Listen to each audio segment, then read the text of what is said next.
নমস্কার, কেমন আছো সবাই? বাচ্চা সকাল 6টা, চলে এসেছি সম্পূর্ণ নতুন মিনি ব্লগ নিয়ে। মেয়েকে ওর বাবা পড়তে দিতে গেল, আর এইদিকে আমি নিয়েছি একটা হেলদি এনার্জি ড্রিঙ্ক, যেটা আমার শরীরের জন্য ভীষণই দরকার। সপ্তাহে 3 দিন এটা যদি আমি না খাই তাহলে আমি একদমই বিছানা থেকে উঠতে পারবো না। সাথে এদিকে বাজারও চলে এসেছে, শাকসবজি আর আছে মশলাপাতি। সাথে এই দেখো এখানে ঠাকুরের সার্ফ আছে, তারপরে ফল মিষ্টি সবই আনা হয়েছে। তো আজকে আমি তোমাদের সাথে দুটো রান্নার রেসিপি শেয়ার করব, আর সেটা দেখার জন্য পুরো ভিডিওটাতে তোমাদেরকে আমার সাথে থাকতে হবে। যদি ভালো লাগে তাহলে ভিডিওটাকে অবশ্যই লাইক শেয়ার আর আমার চ্যানেলকে সাবস্ক্রাইব করে দিও। বাজার থেকে খুবই কচি কচি পাট আনা হয়েছে, যেগুলো বাছতে বাছতে নেতিয়ে যাচ্ছে। তো চলো এবার রান্নাঘরে যাওয়া যাক।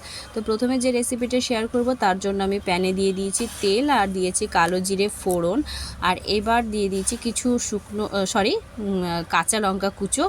আর এটাকে ভালো করে নাড়িয়ে চাড়িয়ে কাঁচা লঙ্কাটাকে ভেজে নেওয়ার পর এখন যেটা আমি দিলাম সেটা হচ্ছে সেই যে বিটের জুসটা আমি সকালে খেয়েছিলাম, সেটার যে বাকি যে অংশ, যে ছিবড়েটা, সেটা আমি ফেলে দিই না কোনো দিনই। তো সেইটাকে আমি এখন এখানে কড়াইয়ে দিয়ে দিয়েছি, আর এতে এখন পরিমাণ মতো নুন হলুদ সবই দিয়ে দেব। বিশ্বাস করো বন্ধুরা, এটা খেতে খুবই ভালো হয়। তো তোমরা চাইলে পেঁয়াজ রসুন অ্যাড করতে পারো, কিন্তু যদি আমার কথা মানে জানতে চাও তাহলে বলবো যে এটা পেঁয়াজ রসুন ছাড়াই ভীষণ ভালো লাগে। তো এটাকে আমি এইভাবে 2-3 মিনিট নাড়াচাড়া করে যখন এটা একদম পুরো খয়েরি রঙের হয়ে যাবে, দিয়ে তারপর এটাকে নামিয়ে ফেলবো। তো দেখো হয়ে গেছে, এটাকে আমি নামিয়ে নেব। আর এটা গরম ভাতের সাথে খুবই ভালো লাগে খেতে, একবার বাড়িতে ট্রাই করতে পারো। তারপরে যেটা মেন আজকের রেসিপি সেটা হচ্ছে যে কড়াইতে, তার জন্য আমি তেল দিয়ে দিয়েছি, 5 ফোড়নও দিয়ে দিয়েছি, 2টো কাঁচা লঙ্কা কেটে দিয়েছি। এবার এই 5 ফোড়নটাকে ভালো করে পুরানোর পরে যখন একটা সুন্দর স্মেল বেরোবে, তখন আমি এতে দিয়ে দিলাম জল।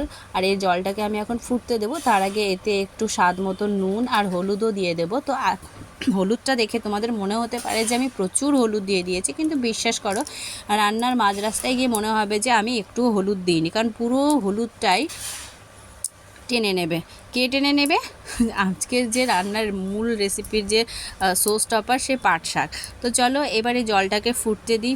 যখন মানে জলটা যখন ফুটে গিয়েছে, তখন আমি এর মধ্যে দিয়ে দিয়েছি পাট শাকটা দেখো পুরোটাই বাছতে বাছতে ধুয়ে টুয়ে একদম পুরো নেতিয়ে গেছে। এবার সে ঝলে গেলে তো আরও নেতিয়ে যাবে। এই রান্নাটা আমি আমার শ্বশুরবাড়িতে এসেই শিখেছি। আমরা সাধারণত উত্তরবঙ্গের লোকেরা পাট শাকের ঝোল খুবই কমই খাই। আমার বাবার বাড়িতে তো একদমই এর চল নেই, কিন্তু শ্বশুরবাড়িতে এসে আমি এটা দেখেছি। তখন খুব অবাক লাগতো যে এরা আবার কেমন যে পাট শাকের ঝোল খায়। তো বিশ্বাস করো আমি ভাজা খেতে ভালোবাসি, কিন্তু আমার বাড়ির যারা আছে প্রত্যেকে পাট শাকের ঝোল ভীষণ ভালোবাসে। তো শেষেমেশে বলে না যে একটা জায়গায় থাকতে থাকতে মানুষ অন্যের অভ্যেসগুলোকেও নিজের করে নেয়। তো আমিও এখন খাওয়া শিখে গেছি, ভালোই লাগে, খুব খারাপ লাগে না।